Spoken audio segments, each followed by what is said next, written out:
Munyemerere rero turebere hamwe amakuru yihuta kandi amakuru agezweho, amakuru agaruka kubikomeje kugenda bigaragara ndetse n'ibikomeje kugenda bitangazwa hano mu karere k'ibiyaga bigari. Hashize igihe ubutegetsi bwa Perezida Evariste Ndayishimiye bwohereje abasirikare ku butaka bwa Kongo. Ni muri gahunda by'umwihariko y'ubufatanye ndetse by'umwihariko no guhuza imbaraga ku bihugu hano mu karere k'ibiyaga bigari, aho ku butaka bwa Kongo ubu ngubu habarizwa ingabo z'ibihugu bigiye bitandukanye. Habarizwa ingabo z'abarundi zinjiye ku butaka bwa Kongo mu guhangana n'imitwe by'umwihariko irwanya ubutegetsi bw'u Burundi yarangajwe imbere n'umutwe wa Red Tabara. Ku rundi ruhande kandi muri Kivu y'Amajyaruguru hagaragara izindi ngabo zo muri UPDF, ni ingabo za Uganda kwa Yoweri Kaguta Museveni ziyemeje cyangwa se zagiranye amasezerano na Kongo mu rwego rwo guhangana n'umutwe wa ADF usanzwe urwanya ubutegetsi bwa Uganda ariko ubangamiye umutekano muri Kongo ndetse ukabona korera ku butaka bwa Kongo. Ariko ngaruka hano ku ruhande rw'u Burundi bukunze guhuza umutwe wa Tabara ndetse n'u Rwanda. Kuba byibuka neza mu mpera za 2023 bishyira 2024 u Burundi bugongeye gufata ingingo ikomeye cyane yo gufunga imipaka, aho bwashinjije u Rwanda kuba arirwo rwateye inkunga umutwe wa Tabara urwanya ubutegetsi bw'u Burundi nyuma y'uko uyu mutwe wari umaze kugaba igitero mu gihugu cy'u Burundi. Gusa kuri iyi ngingo abantu benshi barabikurikiye ndetse twagiye tunabigarukaho, aho uyu mutwe wa Tabara inzira wanyuzemo by'umwihariko zari zifite by'umwihariko aho zihuriye n'uruhande rwa Kongo, dore yuko zitigeze zinyura ku mipaka ihuza u Rwanda ndetse na Kongo, u Rwanda ndetse n'u Burundi. Nubwo kandi ibyo byose byagaragaye ndetse n'uyu mutwe ukavuga yuko nta bufasha uhabwa n'u Rwanda ndetse na M23 kavuga yuko nta bufasha ihabwa n'u Rwanda ndetse n'u Rwanda rukabihakana, ariko kandi kwa Perezida Evariste Ndayishimiye ntabwo ariko bayibona, bo bakomeza kwemeza ndetse no kugaragaza neza yuko Burundi by'umwihariko buza amakuru neza yuko Red Tabara yaba ikorana n'u Rwanda. Perezida w'u Burundi Evariste Ndayishimiye yongeye kugaragaza u Rwanda nk'ikibazo ku mutekano wo mu karere, maze avuga ko by'umwihariko utatandukanya ingabo zarwo n'imitwe nka Red Tabara ndetse na M23, yirengagiza ubufatanye bw'ingabo za Repubulika Demokarasi ya Kongo n'umutwe wa FDLR ugizwe n'abasize bakoze jenoside mu Rwanda yakorewe abatutsi mu 1994 bahawe intebe na Kongo ndetse no Burundi. Ibyo bigeretse none mu kiganiro yagiranye n'umunyamakuru Haliana Velas Victoria, umwe rero ubazwe rero kuba by'umwihariko umuzindaro w'ubutegetsi bwa Repubulika Demokarasi ya Kongo ndetse n'abambari babo. Uyu munyamakuru wabazaga by'umwihariko mu rurimi rw'icyongereza Ndayishimiye akamusubiza mu rw'igifaransa. Ikiganiro kirambuye by'umwihariko cyatambutse kuri radio ndetse na televiziyo by'igihugu nk'uko bigaragara, gifite iminota 47 ku bantu babashije kugikurikira, ariko igice kinini nicyo kwibasira u Rwanda. Mu magambo ya Evariste Ndayishimiye kandi avuga ku bibazo bigendanye n'umutekano muke hano mu burasirazuba bwa Kongo, yongeye kumvikana ashinja u Rwanda kuba ari rwo ntandaro y'ibibazo by'akarere, maze arugaragaza nk'urudashyigikiye amahoro habe namba. Evariste Ndayishimiye kandi yatangiye ashima ko rero u Rwanda na RDC byasinye cyangwa se byashyize umukono ku masezerano y'amahoro bifashijwe na Leta Zunze Ubumwe za Amerika, ariko yongera by'umwihariko kwinyuramo ayanenga agaragaza ko nta musaruro yatanze.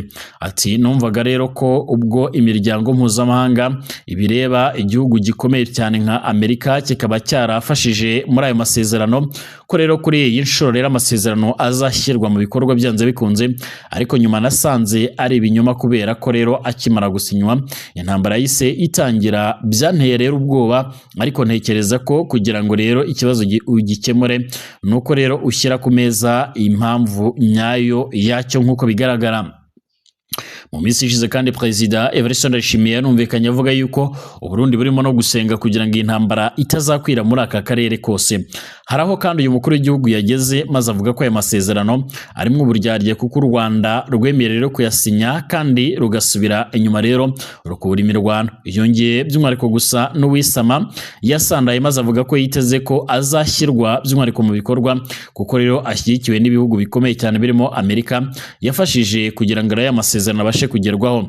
Imirwano Ndayishimiye kandi yavuze ko yakomeje niyabereye mu bice bitandukanye byo mu kibaya cya Rusizi, yasize umujyi wa Uvira ugiye mu biganza bya M23 mu rwego rwo gufasha abaturage bo muri ibyo bice bari bamaze igihe rero bakorerwa ihohoterwa, batotezwa, abandi bakicwa n'ingabo za FARDC, iz'u Burundi, abazaye ndetse na FDLR. Ndayishimiye kandi kuvuga ko rero by'umwihariko mu gukemura iki kibazo hasabwa rero kureba impamvu muzi. Ntabwo yavuze ayo magambo ashaka kugaragaza impamvu nyamukuru ituma M23 irwana, ahubwo yerekanaga ko ikibazo gishingiye ku Rwanda rudashaka rero amahoro, bityo ko rero aribwo rukwiriye kubanza kumvishwa impamvu yo guhagarika iyi mirwano. Yagize ati iyo ngewe mbona by'umwihariko ni ubushake buke rero bw'u Rwanda, kubera ko rero M23 yahuye nayo rero inshuro 7 yanyemereye ati nahuye nayo inshuro 7 yanyemereye ko rero ishaka amahoro, ishaka gukomeza ibiganiro by'amahoro, ariko nabonye ko rero hari undi ubyihishe inyuma, umwami ukomeza rero n'umundi gushyigikira M23. Rero niba uwo mwami atabyemera na kimwe M23 izubahiriza. Yakomeje agira ati rero ntekereza ko ubu ngubu ari umwanya wo gutuma u Rwanda rwumva neza. Mu gihe u Rwanda rwaramuka rero rubyemeye, nzi ko amahoro yaboneka hano ku butaka bwa Kongo. Yavuze ko kandi mu gihe utazi impamvu rero y'intambara byagorana kubona igisubizo, maze yemeza ko bazi neza ko u Rwanda rero rugashoza ntambara, nubwo rero bihakana, bityo bigoye kubona igisubizo kirambye kuri iyi ntambara. Yavuze ko kandi igishoboka ari uko umuryango mpuzamahanga wagira icyo ukora mu guhatira u Rwanda kugera ku mahoro. Kuri Everest Ndayishimiye kandi ngo anasanga ibyo byakorwa mu rugero rero burimo no gushyira ingabo z'umuryango w'abibumbye rero hagati y'u Rwanda ndetse na RDC. Yavuze ko kandi ku rwego rw'akarere ka Afurika y'Iburasirazuba byageragejwe, ariko kandi bitari gushoboka kuko rero hari ibihugu bitari bifite rero ubwo bushake. Perezida Everest Ndayishimiye kandi yavugaga ubwo yavuga ingabo za East African Community zoherejwe muri Kongo zitarimwo iz'u Rwanda, kuko rero zari zanzwe na perezida w'icyo gihugu.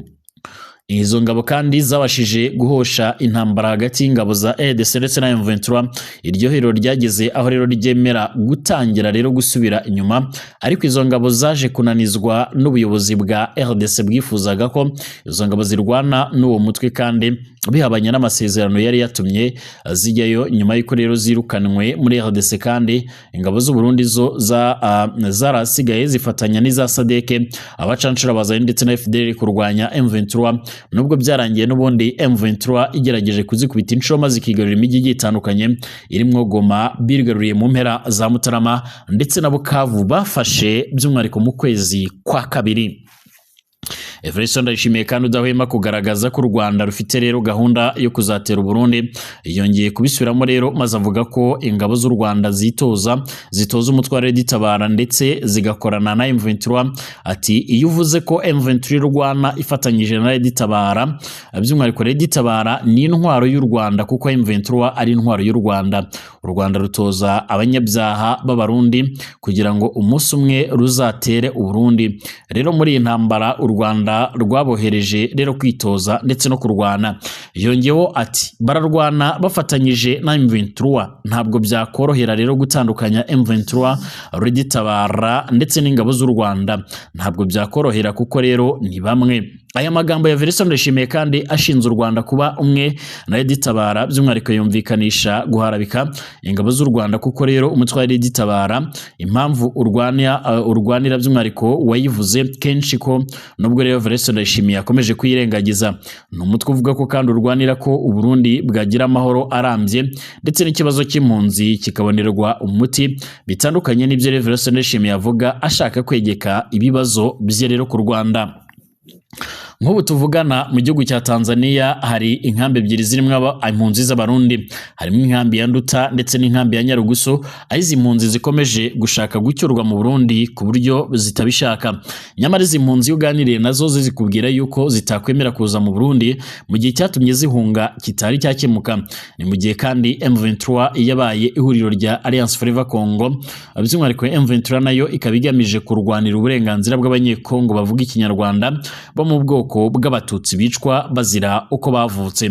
Guhuza ingabo z'igihugu ndetse n'iyo mitwe kandi ni ukwirengagiza kudakwiye ku mukuru w'igihugu ujyana imbibi n'u Rwanda kandi ukunze kuvuga ko azi ibibazo by'umutekano muke bimaze igihe kinini cyane hano mu karere k'ibiyaga bigari.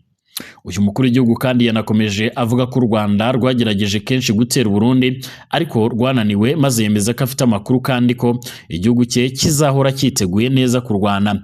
Muri icyo kiganiro kandi Perezida Evariste Ndayishimiye yongeye gusasira ubufatanye bwe na Tshisekedi mu guhohotera ndetse no kwica abatutsi b'abanyekongo, maze avuga ko ibihugu byombi bisangiye amateka kandi ko rero iyo kimwe rero gihungabanye n'ikindi bikigiraho ingaruka. Kugeza magingo yanga kandi Burundi bufite abasirikare benshi ku butaka bwa Repubulika Iharanira Demokarasi ya Kongo, ndetse kugeza amagingo yangaya bamwe mu makurikirana hafi ibera ku butaka bwa Kongo bemeza ndetse bakanagaragaza neza yuko mu gihe Burundi buzaba bukiri ku butaka bwa Kongo bizagorana yuko amahoro n'ituze bibasha kuba byaboneka.